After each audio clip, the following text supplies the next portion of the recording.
Algunas escenas en este programa han sido dramatizadas. Una comunidad pacífica es sacudida por la violencia el Día de Brujas de 1993. Varios disparos dejan a 3 adolescentes heridos y otros 3 muertos.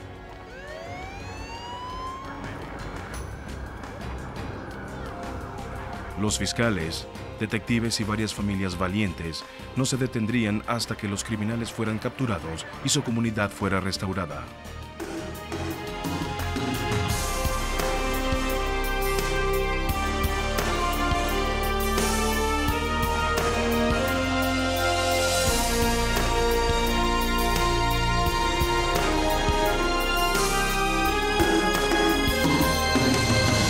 Los fiscales en busca de la justicia. Emboscada en Día de Brujas.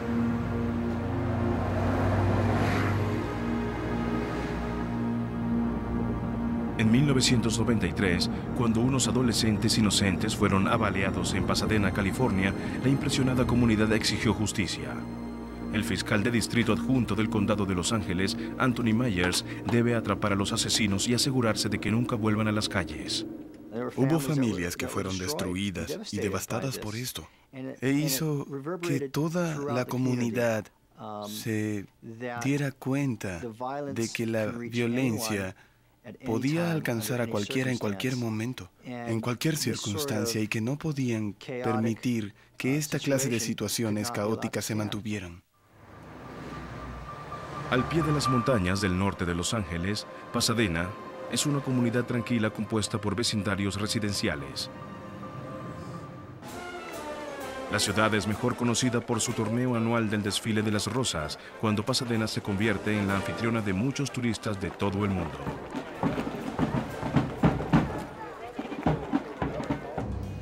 Pero una noche del Día de Brujas, la violencia hizo erupción. 911, ¿cuál es su emergencia?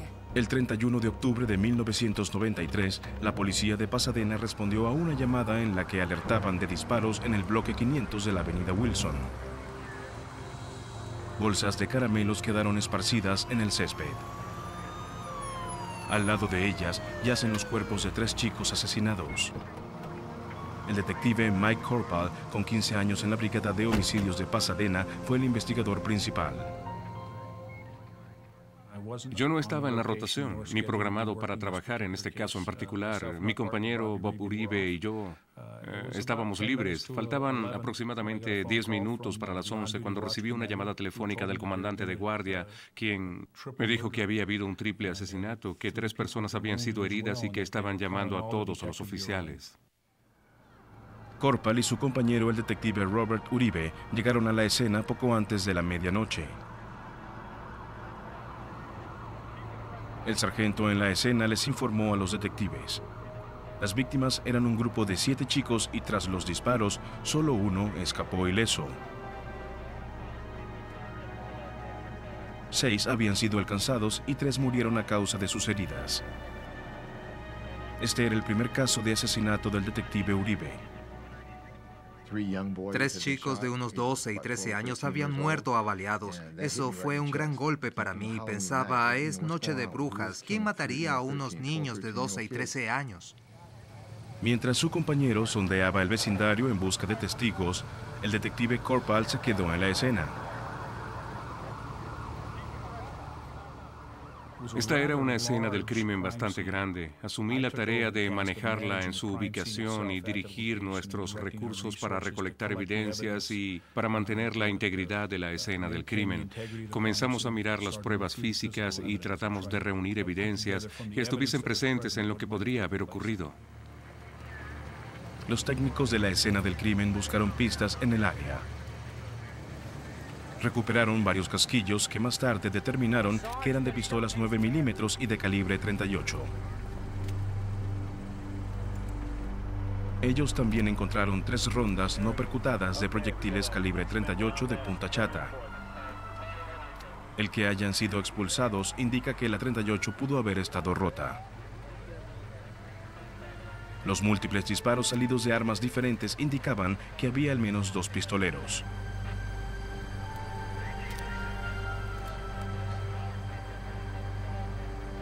Un ataque tan deliberado y violento contra unos niños sorprendió a los detectives.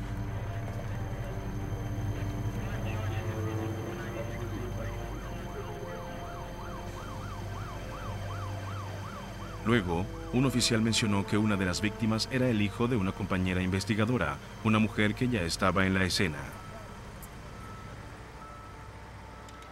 Él me dijo que una de las víctimas era el hijo de Deborah Bush. Deborah Bush era una investigadora de escenas de crímenes del Departamento de Policía de Pasadena. Fue la primera que llegó donde estaban los chicos después de los disparos. Ella había trabajado conmigo en otros casos de asesinato recolectando evidencias bajo mi mando. Había una conexión personal en aquel momento y eso lo hizo más difícil para todos. El hijo menor de Deborah Bush, Kenny, fue el único en el grupo que escapó ileso. Su hermano de 14 años, Steven, fue declarado muerto en la escena. Las otras dos víctimas fatales fueron Reggie Crawford, de 14 años, y Edgar Evans, de 13. Los otros 3 chicos heridos fueron llevados a un hospital local.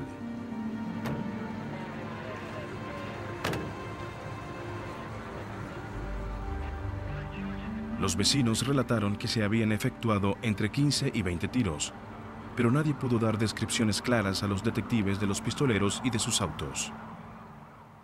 Todos aquellos con los que hablamos habían oído los disparos, pero nadie había visto algo de gran importancia en ese entonces. Ellos vieron sombras de personas corriendo y unos vehículos retirándose. Basado en la posición de los casquillos expulsados, los investigadores determinaron que los pistoleros habían emboscado a los adolescentes por detrás de una hilera de arbustos. Los investigadores en la escena se pusieron en contacto con el fiscal de distrito adjunto, Anthony Myers. La investigación de la escena del crimen es una parte muy importante en el procesamiento de un caso. Esta a veces puede marcar la diferencia entre ganar o perder un caso. En este caso en particular, consistió básicamente en recolectar evidencia balística. También había evidencia de sangre y de huellas en la escena. Cada artículo de evidencia sería procesado en el laboratorio de crímenes del departamento del sheriff del condado de Los Ángeles. Después de que los chicos heridos salieron del hospital, hablaron con los detectives. Los investigadores necesitaban más detalles de lo que había pasado esa noche. Debido a la naturaleza brutal del ataque, la policía sospechaba de la participación de una pandilla. Me golpeó. ¿Y tú qué hiciste? Los chicos insistieron que no eran miembros de ninguna pandilla.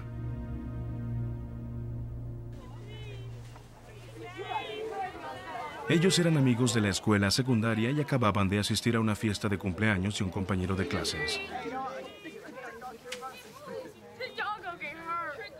Los chicos iban a pedir dulces a último minuto antes de irse a casa. El problema comenzó cerca del mercado de la esquina. Mis amigos y yo estábamos caminando por la calle cuando un auto vino por delante y casi arrolló a mi amigo Reggie. El grupo estaba afuera del mercado cuando 2 autos pasaron muy despacio. Uno de los chicos, Reggie Crawford, hizo gestos en dirección al auto. Los hombres que estaban adentro vestían ropa de pandilla. Los chicos no le dieron importancia al incidente y siguieron hacia la casa de Steven y Kenny Cutts.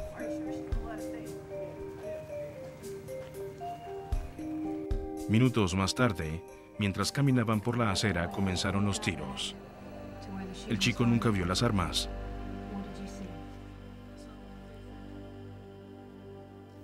Como era de noche, había pasado todo tan rápido y había balas volando. Los atacantes básicamente acecharon a su presa y los atacaron en una emboscada. Los chicos que estaban pidiendo dulces fueron abaleados, así que básicamente no tuvieron la posibilidad de hacer una identificación. Los detectives se reunieron al día siguiente con el equipo investigador asignado al caso. Un caso de esta magnitud en una ciudad como Pasadena genera mucho interés. Muchas llamadas de ciudadanos preocupados y llamadas de aquellos que pensaban que habían visto algo. Este torrente de información llegaba a nosotros y debíamos tratar de armar algo que fuera utilizable. Los hombres en el auto tenían ropa que los asociaban con los Bloods, una pandilla de la costa oeste. La policía creía que los chicos podían haber sido confundidos con miembros de la pandilla rival de los Bloods, los Crips. Teníamos pandillas de negros, hispanos y blancos. En los diferentes vecindarios había pandillas con otros nombres, pero que se alineaban con los Bloods o con los Crips. Así que, en cierta medida, volcamos nuestra atención en ellos, aunque no teníamos nada sólido. Los detectives revisaron las declaraciones de los vecinos. Un residente dijo que había visto a unos hombres que vestían ropa de pandilla abandonar sus autos y correr hacia la avenida Wilson. Minutos más tarde, oyó unos disparos. Los hombres regresaron corriendo a los autos y se fueron. Estaba demasiado oscuro para distinguir las matrículas. Un investigador reportó que había recibido una pista anónima vía telefónica esa mañana. El informante afirmaba que la mortal emboscada era obra de los miembros de la pandilla P9. Los P9 eran conocidos por la policía como un grupo pequeño pero cruel, aliado con la pandilla Los Bloods. El equipo investigaría las actividades de la pandilla P9. Los detectives Corpal y Uribe fueron a interrogar a la oficial Deborah Bush y a consolarla por la pérdida de su hijo. Como madre soltera de 4 niños, Bush llevaba 3 años trabajando como investigadora de la escena del crimen en la policía de Pasadena. Pero más que eso, ella era una madre que debía saber cómo había muerto su hijo y por qué. Básicamente, Steven murió antes de caer al piso. Sabía que no había sufrido. Él no me mandó a llamar. Todo terminó muy rápido para él. Es decir, una vez que lo avaliaron con todas sus intenciones y objetivos, ya estaba muerto. Así que no sufrió y como madre tenía que saberlo. Ella le dijo a los detectives que sus hijos habían salido a una fiesta esa tarde y que habían planeado ir a pedir dulces. Tenía 14 años, pero estaba a un mes de cumplir los 15. Así que bromeé con él, diciendo, ¿no estás un poco grande para ir a pedir dulces? Y respondió, debo obtener esos dulces mientras pueda. Ella le dijo a Steven que cuidara a su hermano menor Kenny y que estuvieran en casa a las 10:30. Esa noche, Deborah llevaba a su hija y a una amiga a casa cuando vio a Steven y a Kenny. Eran casi las 10:30. Los chicos le dijeron a su mamá que no necesitaban que nos llevara y que llegarían a casa antes que ella. Habíamos jugado a ver quién llegaba antes a casa. Recuerdo haber conducido por la calle y llegar a la calzada. Antes de salir del auto, oí la primera ráfaga de disparos. Inmediatamente supo que algo estaba mal. Luego sonó otra ráfaga de disparos. Corrió hacia el lugar de donde provenían, sabiendo que los chicos estaban cerca. Encontró a su hijo Steven con un tiro en la cabeza. ¡Que alguien llame a la policía! ¡A los paramédicos!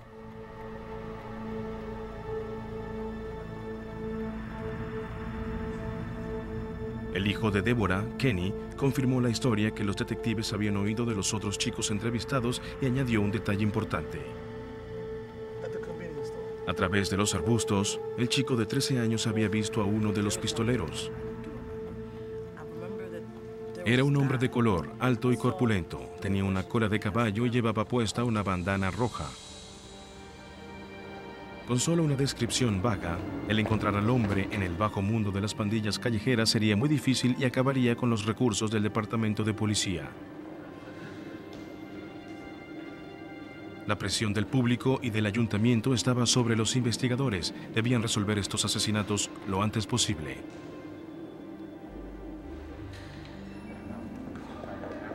Los detectives Corpal y Uribe sabían que necesitaban la ayuda del público, así que le pidieron a Deborah Bush que le hablara a la prensa. Debíamos aparecer frente al público y solicitar que nos dieran información sobre lo que pudieran saber. Fue muy difícil. Yo quería hacer mi parte para que estas personas estuviesen detrás de las rejas. Los investigadores esperaban que la comunidad indignada nos ayudara a encontrar a los pistoleros y sacarlos de las calles. Cuando 3 adolescentes fueron asesinados en una emboscada sangrienta durante la Noche de Brujas de 1993, un tranquilo vecindario en Pasadena, California, quedó conmocionado. Parecía que la guerra de pandillas había llegado a Pasadena. Como el resto de la comunidad, el fiscal de distrito adjunto Anthony Myers estaba indignado por la naturaleza indiscriminada del crimen. Cada vez que asesinan a alguien en medio de la noche, es un crimen horrible, y el hecho de que las víctimas, en este caso, fueran adolescentes, aumentaba exponencialmente todo ese horror. Una vigilia fue llevada a cabo varios días después del crimen. El ayuntamiento autorizó una recompensa de $40,000 por cualquier información que condujera a la identificación de los asesinos. El detective de homicidios de Pasadena, Mike Corpal, creía que una pandilla conocida como P9 estaba implicada. Pronto le llegó una pista en un informe de otro delito que podría estar relacionado con los asesinatos. Recibimos una llamada de una mujer que temía que su hijo fuese el objetivo de un intento de homicidio. Nos encontramos con ella y nos explicó que el 31 de octubre, durante la noche de los asesinatos del Día de Brujas, su casa había sido apaleada por individuos que su hijo describió como miembros de la pandilla P9. Los detectives se enteraron de que el hijo de la mujer había estado en una pandilla rival de los P9. El hijo le dijo a los detectives que había escuchado que el P9 había disparado a su casa buscando venganza por la muerte de un miembro de esa pandilla. Ahí está el agujero de bala.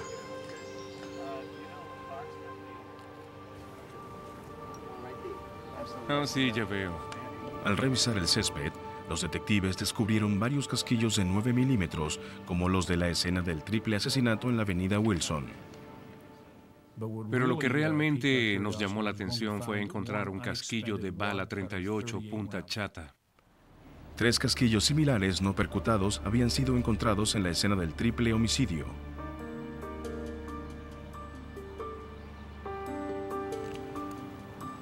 Si los examinadores pudieran demostrar que las balas eran de la misma arma, unirían los dos incidentes e indicarían que era un crimen relacionado con las pandillas. Los examinadores compararon los fragmentos de bala de cada una de las 3 víctimas con los proyectiles recuperados. Su análisis confirmó que el arma que disparó los tiros fatales era la misma que dejó los proyectiles punta chata en la casa del antiguo pandillero. Pero los detectives no podían determinar quiénes habían disparado las armas. No se encontraron ni huellas digitales, ni cabellos, ni fibras, ni siquiera descripciones claras de los pistoleros. Esto es de la noche anterior. Oh, de acuerdo, sí. ¿Tienes las fotos de las evidencias? Los detectives Corpal y Uribe esperaban poder encontrar informantes en la calle. Es el número 29B. Ellos sabían que las pandillas más jóvenes se mantenían en bajo perfil mientras organizaban su territorio, pero los violentos P9 se jactaban de sus proezas para aumentar la intimidación en las calles.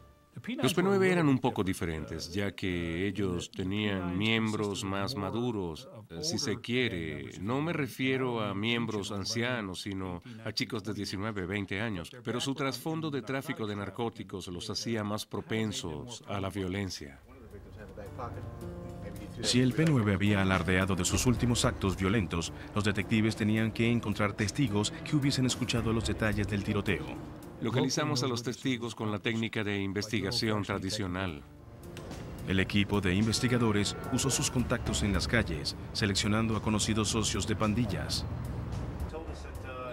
ubicando a otros ya en la cárcel y persiguiendo cualquier pista que surgiera. Lentamente, los detalles comenzaron a perfilar a la pandilla y a sus violentos miembros. Los investigadores notaron que los mismos nombres seguían apareciendo como posibles pistoleros.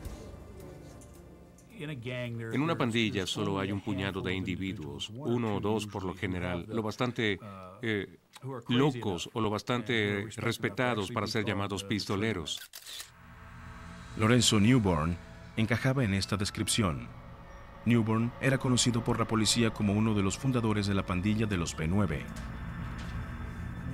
Gracias a los informantes, los investigadores se enteraron de que durante la tarde del 31 de octubre, Lorenzo Newborn estaba con un grupo fuera de un hospital local. Un miembro de la pandilla P9 había sido llevado allá después de un tiroteo. Newborn dijo que una pandilla rival era la responsable de los disparos. Cuando el pandillero fue pronunciado muerto, el informante oyó que Newborn clamaba por venganza.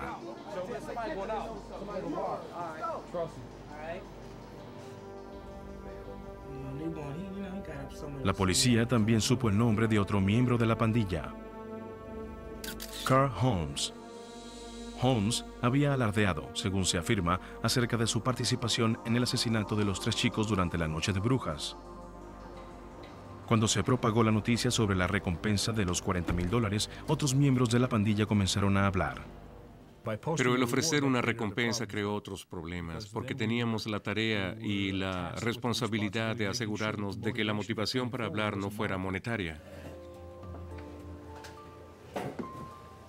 Varias semanas después de los asesinatos, la policía encontró a un informante con datos sobre otro despiadado miembro de la pandilla,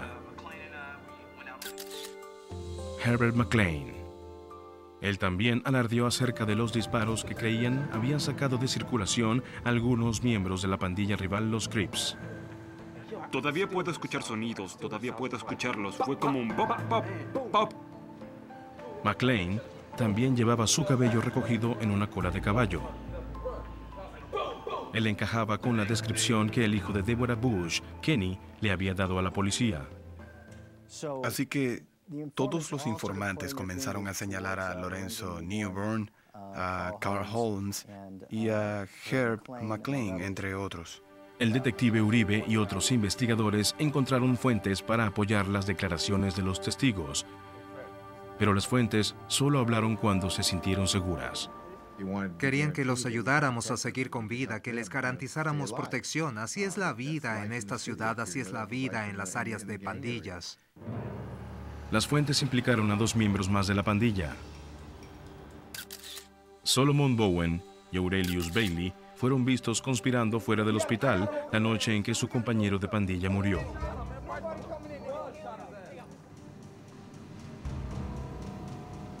Los informantes dijeron que Bailey tenía un arma calibre .38 que estaba rota y que a menudo despedía proyectiles sin percutar, como el arma disparada en ambas escenas del crimen.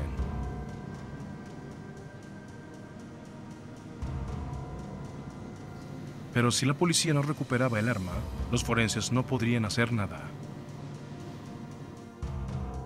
Después de casi 2 meses de investigación, el caso de los asesinatos de la Noche de Brujas se concentraba en 5 miembros de la pandilla P9: Newborn, McLean, Holmes, Bailey y Bowen.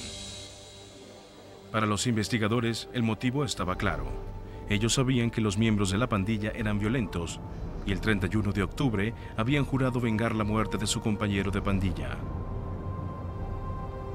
Las bandanas usadas por algunas de las víctimas pudieron ser confundidas con los colores de una pandilla rival.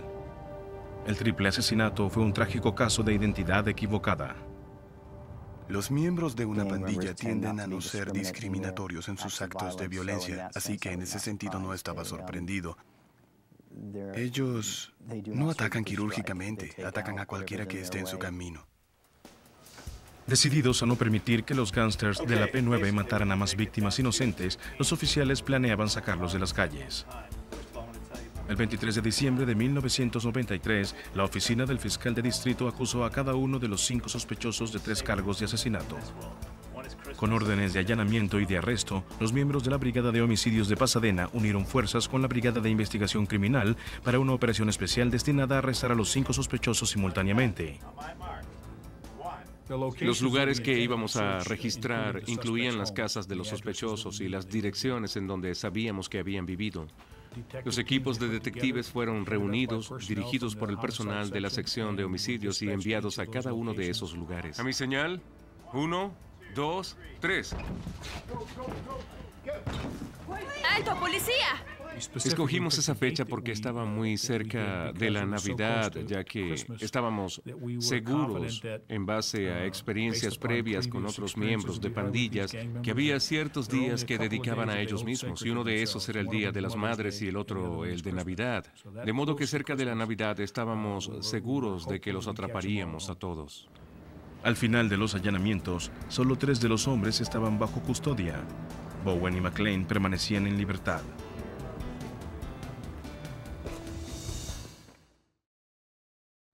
Luego, en enero de 1994, la policía detuvo a Solomon Bowen en la casa de su madre. La publicidad acerca de la cacería de McLean ofreció nueva información. Uno de los vecinos entrevistado la noche del crimen se puso en contacto con la policía. Había reconocido al hombre al ver su foto en el noticiario. Cuando le habló por primera vez a la policía, no había podido dar una descripción completa de los hombres que escaparon de la escena. ¡Vamos, viejo, vamos! Pero después de ver las fotos de los sospechosos por televisión, reconoció a 2 de ellos inmediatamente, a Carl Holmes y a Herbert McLean. ¿Es él? Sí. El 18 de enero de 1994, Herbert McLean se entregó a las autoridades. Dijo que estaba cansado de huir. Los presuntos responsables de los asesinatos de la Noche de Brujas estaban ahora bajo custodia policial. Ahora el fiscal de distrito adjunto Anthony Myers tenía que mantenerlos allí. Mi otra responsabilidad es la de darle una forma al caso para que pueda ser presentado al gran jurado y que éste determine si hay pruebas suficientes para llevar a estos acusados a juicio. En vez de una audiencia preliminar con testigos declarando en un tribunal abierto, el fiscal usó una sesión cerrada junto al gran jurado. Las transcripciones de la sesión estaban vedadas al público y los nombres de los testigos no podían ser revelados a los abogados de la defensa. Es muy peligroso, particularmente para los miembros de la pandilla, declarar contra su gente. Incluso aunque fuimos capaces en algunos casos de proporcionarles fondos de traslado y mudarlos a casas seguras, varios de ellos se sintieron muy incómodos y volvieron a la ciudad poniéndose en gran riesgo. Luego, el fiscal entendió qué tan grave era el riesgo. Eran las noticias que cualquier fiscal teme. Un testigo clave había sido asesinado. Mientras los fiscales se preparaban para el juicio de los miembros de la pandilla P9 por el asesinato de 3 chicos en Pasadena, recibieron la espantosa noticia de que uno de sus testigos había sido abaleado en la calle. El testimonio del testigo contra los miembros de la pandilla P9 había tenido un impacto significativo en el gran jurado. Su muerte, justo antes del juicio, tendría un impacto aún mayor en otros testigos de la calle. La noticia se propagó rápidamente por la comunidad de la pandilla, según el detective de homicidios Mike Corpal. ¿Puedo hablar con Corpal? Cuando el testigo fue asesinado, el temor se extendió rápidamente entre las filas de los testigos que teníamos. Todos ellos asumieron que el asesinato había ocurrido como resultado de su testimonio. Necesito que vengas. La tragedia puso en peligro el caso del Estado. El fiscal le pidió a los detectives seguir en contacto permanente con los testigos restantes y mantenerlos seguros. No quiere venir. No quiere declarar. Pero muchos testigos en la comunidad de la pandilla se preguntaron si la policía realmente podía protegerlos. Pero un hombre prefirió no correr riesgos. El fiscal Anthony Myers supo que un testigo había escapado de la ciudad. Adiós. El testigo declaró ante el gran jurado, pero cuando el juicio estaba cerca, este testigo se escondió y desapareció en algún lugar desconocido, posiblemente Minnesota o Arkansas. Hicimos lo que pudimos para tratar de localizarlo. Trajimos a su madre al tribunal, a su hermana, e hicimos que el FBI lo buscara. Sin suerte. Una piedra angular de nuestro caso fue eliminada de nuestra base y tuvimos que luchar para presentar otras evidencias y esperar que el caso no se cayera. Para estar listo en la fecha del juicio, Myers necesitó ayuda para reestructurar el procesamiento. La fiscal de distrito, John Lynn Callahan, fue asignada al caso. Tuve que revisar todas las transcripciones. Teníamos las transcripciones del gran jurado y muchas transcripciones grabadas. La mayoría de los testigos, si no todos, fueron grabados. Teníamos miles de informes del crimen y debía ponerme al día. Con un testigo clave muerto y otro ausente, los fiscales estaban de acuerdo en que las evidencias restantes implicaban principalmente a 3 de los 5 acusados: Lorenzo Newborn, Herbert McLean y Carl Holmes.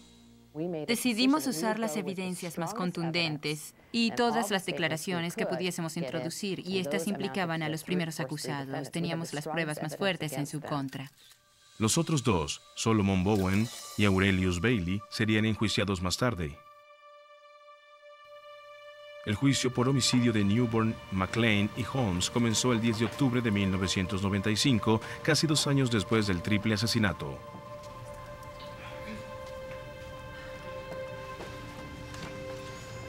Fue un momento emotivo para Deborah Bush, la agente de policía cuyo hijo fue asesinado en la balacera. Era la primera vez que veía a esa gente cara a cara. Había visto fotografías, pero ahí los estaba viendo cara a cara en ese tribunal. Y no era como verlos en televisión. Todos estábamos cerca y era la vida real. Uno está en una habitación muy pequeña y la distancia es muy pequeña. Todos de pie y prestenle atención al honorable juez J.D. Smith del Tribunal Supremo del Estado de California.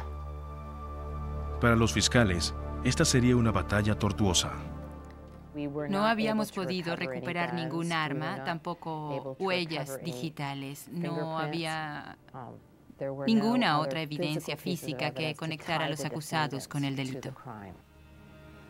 La mayoría de los testigos que habían oído a los acusados alardear de los crímenes eran también criminales y pandilleros.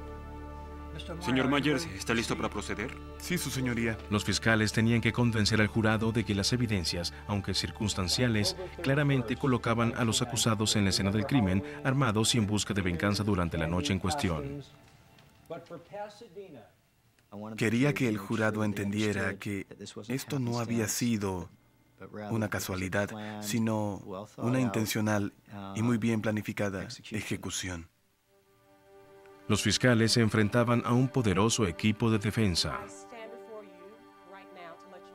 La defensa afirmaba que el caso del Estado estaba basado en testimonios de testigos criminales pagados con un fondo de recompensa de $40,000. $40,000 no compran un montón de seguridad, y cuando uno declara contra pandilleros, esa suma no es lo que lo lleva a declarar. En este caso, lo que animó a estos individuos fue que niños inocentes fueran asesinados de una manera despiadada y atroz. Sin embargo, uno de los primeros testigos de la fiscalía sería intachable. Deborah Bush tomó el estrado. Ella le dijo al jurado lo que había pasado después de oír los disparos. Fui hacia la primera persona, comprobé su pulso y me di cuenta de que estaba muerto. No tenía idea de que allí, de hecho, iba a haber alguien muerto. Cuando revisé a la segunda persona, noté que tenía un orificio de bala detrás de la cabeza, que estaba muerto y que era mi hijo. Recuerdo haber visto lágrimas en los ojos de algunos jurados y creo que fue por el impacto emocional que recibió la audiencia al saber que alguien fue a la escena de un crimen y que al ver un cuerpo se dio cuenta que este era el de su hijo. Eso causó un gran impacto emocional. Gracias, no tengo más preguntas. La defensa decidió no contrainterrogar a Deborah Bush. No todos los testigos de la fiscalía serían tan comprensivos ni creíbles.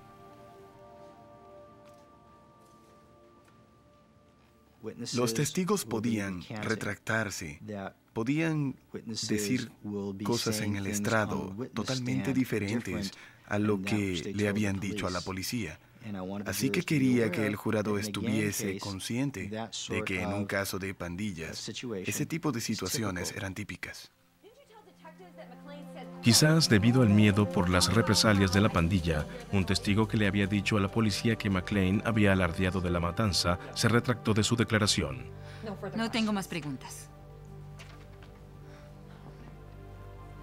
La defensa aprovechó la historia modificada del testigo.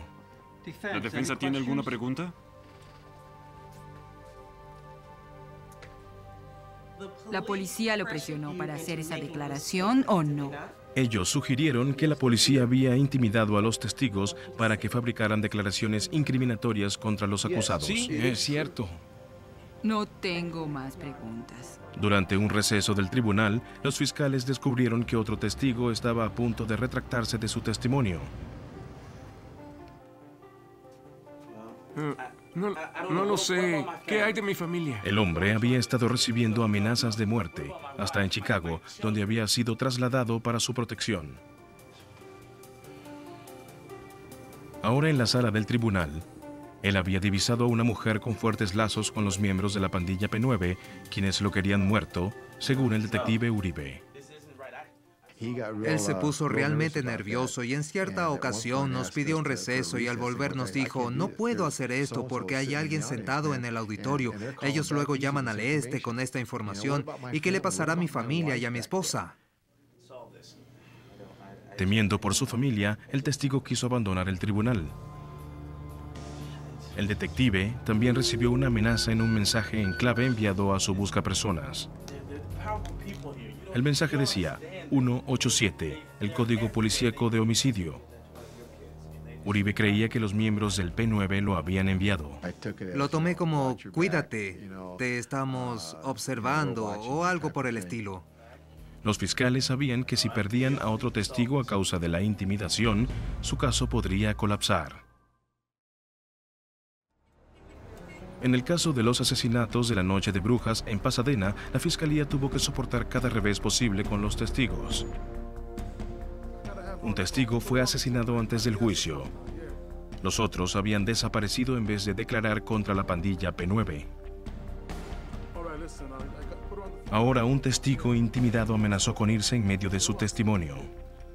Tengo tu esposa al teléfono, ven y habla con ella.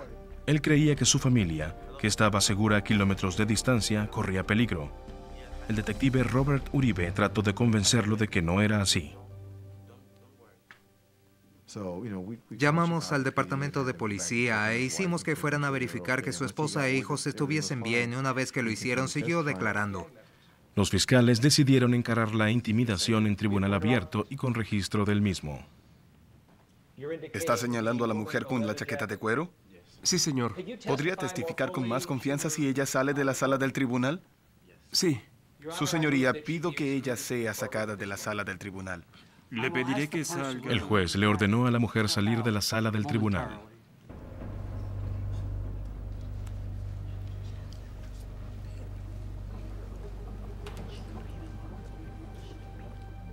El testigo entonces fue capaz de declarar que había escuchado al acusado Carl Holmes alardear acerca de su participación en los asesinatos. Holmes y el coacusado Herbert McClane también fueron identificados por el siguiente testigo. Era el único testigo ocular del fiscal Anthony Mayer.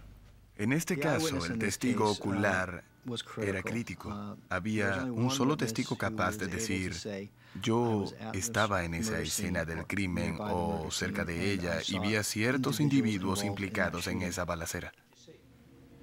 El testigo dijo que un pequeño auto deportivo se había detenido a su lado esa noche. Él hizo contacto visual con el chofer, Herbert McClane. Luego McClane y otros hombres salieron de sus autos y tomaron un atajo por los arbustos hacia la avenida Wilson. Lo siguiente que vi fue a esta gente pasar corriendo otra vez. El testigo dijo que los hombres salieron de los arbustos segundos después de comenzar el tiroteo. ¡Vamos, viejo, vamos! Él vio a McClane huir de la escena y pudo identificar a Holmes como uno de los otros hombres.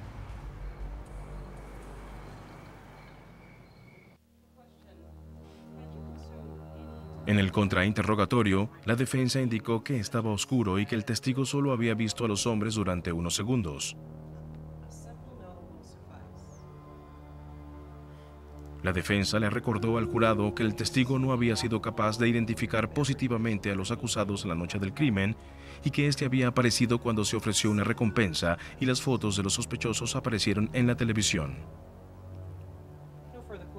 Él simplemente se impuso y dijo, mire, usted sabe que yo vi el rostro de su cliente. Ahora, si usted me pregunta acerca de las distancias y tiempos, realmente no puedo ser preciso. La fiscalía hizo que cada una de las víctimas que sobrevivieron declarara, pero ninguno pudo identificar a sus atacantes. Luego, durante el último día de testimonios para la fiscalía, Kenny Coates subió al estrado. Kenny había salido ileso de la emboscada, pero su hermano había sido asesinado. Kenny, eres el hermano de Stephen Coates. La fiscalía guardó su testimonio para el final del juicio. Durante la noche de brujas de 1993, ¿podrías decirle al jurado qué pasó? Caminábamos hacia la casa y luego cruzamos a la otra cuadra cuando... Él le dijo al tribunal que los chicos habían estado caminando por la calle cuando escucharon a alguien que gritaba desde los arbustos, "Ahora Blood".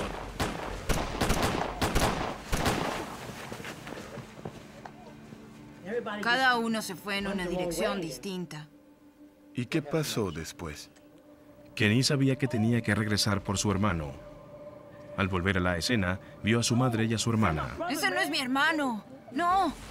La familia estaba perturbada. Mi hermano, no es mi hermano, no puede ser mi hermano. Kenny quería abrazar a su hermano, pero su madre lo contuvo. Como investigadora de escenas de crímenes, sabía que no podían tocar ninguna evidencia. Gracias. No tengo más preguntas. Él fue muy valiente y muy decidido. No iba a echarse para atrás. Estaba claro que estaba allí para hablar por su hermano. Después del conmovedor testimonio de Kenny, la fiscalía descansó.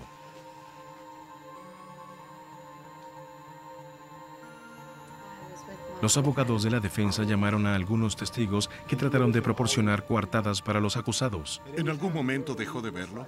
Una antigua novia de Lorenzo Newborn declaró que él había estado con ella la noche en cuestión. No tengo más preguntas, su señoría. La fiscalía respondió indicando que ella nunca le había dicho eso a las autoridades, según la fiscal John Lynn Callahan. Creo que hicimos notar las debilidades de la defensa. La contrarrestamos con otras pruebas y otros testigos. La defensa llamó a una experta en identificación de testigos oculares.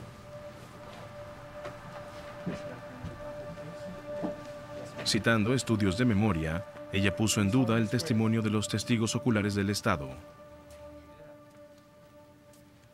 Buenos días. Buenos días. ¿Qué tan confiable es el testimonio de identificación del testigo ocular? No es nada confiable. De hecho, es el testimonio menos exacto. ¿Y eso por qué?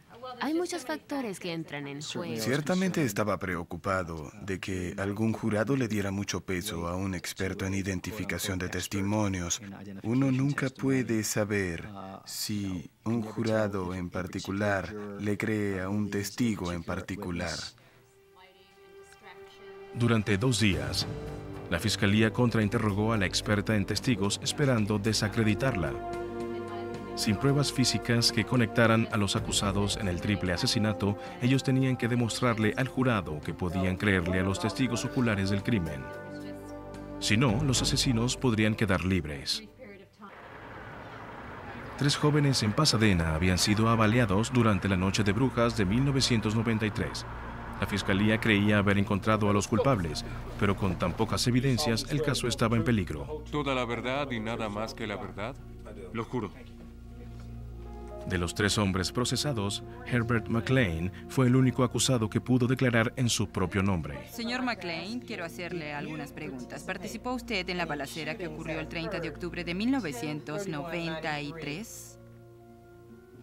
No, no lo hice. El fiscal Anthony Myers estaba contento de contrainterrogar al acusado. Quería marcar a este hombre como una evidencia y lo iba a hacer con el número 1, describiendo cómo luce y actúa un asesino. La estrategia aparente de McClane era la de admitir su pasado criminal ante el jurado, esperando que estos creyeran que su testimonio era verdadero. Él se confesó culpable de estar buscando a sus rivales, los Crips, durante esa noche de brujas. ¿Puede decirme dónde estaba la noche de brujas del 93? Estábamos fuera buscando algunos Crips. ¿A dónde fueron? A varios lugares. No sé, quizá fuimos a todos los vecindarios. No solo buscaba a mis chicos, sino a cualquier Crips que encontrara. Sí, ¿para hacer qué? Para lo que le dije. Para eliminarlos. Para matarlos. Él afirmó que era inocente y que los informantes mentían, aunque sí admitía ser tan violento y vengativo como alegaba la fiscalía. Pero no mató niños. Su crudeza impresionó al jurado y ayudó al caso de la fiscalía. Pero ustedes no tienen ningún caso y lo que quieren es introducir... Él hizo muchas declaraciones que fueron claramente hechas por alguien que sabe matar, que ha estado implicado en asesinatos y que se asocia con aquellos que también matarían. Y pienso que eso fue devastador. En diciembre de 1995, después de casi 2 meses y 70 testigos, los abogados presentaron sus argumentos de cierre del caso. La defensa le recordó al jurado que muchos de los testigos también eran conocidos criminales. Ellos sostuvieron que el testimonio de algunos testigos había sido comprado con el dinero de la recompensa. Esa es la verdad. Les agradezco su tiempo.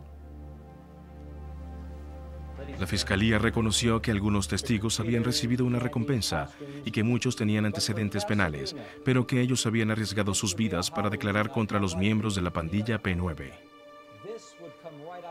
El caso del Estado dependía de estos testigos, que habían visto a los acusados planear su venganza y escapar de la escena del crimen empuñando armas. Según la ley de California, cualquier implicado en ese tipo de conspiración es igualmente culpable de asesinato. Una semana pasó sin saber ni una palabra del veredicto. Cada vez que el teléfono sonaba, se me hacía un nudo en el estómago. Pensaba, ¿será el veredicto? Para el detective Mike Corpal, la tensión era inmensa. Este era el peor caso en el que había trabajado. No había duda de que lo era debido a sus implicaciones personales. Cuando su compañero, el detective Robert Uribe, le dijo que tenían un veredicto, no pudo acudir a los tribunales para escuchar su lectura. Llamé a Mike y me dijo, no puedo, ve tú. Y le contesté, está bien, y me fui para allá. Me senté y sentía un nudo en mi estómago y un dolor en el pecho debido a la ansiedad por saber lo que habían decidido. El juicio altamente emotivo estaba a punto de terminar. Cuando Rhonda, la asistente del tribunal, se levantó y comenzó a leer el veredicto, pensé, oh cielos, este es el final, estamos en camino. El 22 de diciembre de 1995, los veredictos fueron leídos en el juicio por asesinato contra Lorenzo Newborn, Herbert McClane y Carl Holmes. En el segundo cargo de asesinato en primer grado, culpable. Cada uno fue encontrado culpable de 3 cargos por asesinato en primer grado. Fueron condenados a muerte. Los 2 sospechosos restantes, Aurelius Bailey y Solomon Bowen, fueron declarados culpables de cargos menores. Bailey recibió una sentencia suspendida de 42 años por homicidio involuntario. Bowen recibió una sentencia de 12 años por agresión con un arma mortal. Para la fiscal John Lynn Callahan, el caso marcó una nueva era en su comunidad. Pasadena era visto como el hogar del Rose Bowl y del desfile de las rosas, y nadie se daba cuenta de que había un problema de pandillas. Tal vez la misma ciudad y sus habitantes no querían admitir que lo tenían. Pienso que el caso fue una llamada de atención para toda la ciudad. Y se extendió a otras ciudades la preocupación de dejar salir a los niños por la noche, inclusive en el Día de Brujas, que solemos pensar que no es peligroso. Deborah Bush todavía llora la pérdida de su hijo y se convirtió en una portavoz nacional, dando conferencias a los jóvenes sobre los peligros de la vida en pandillas.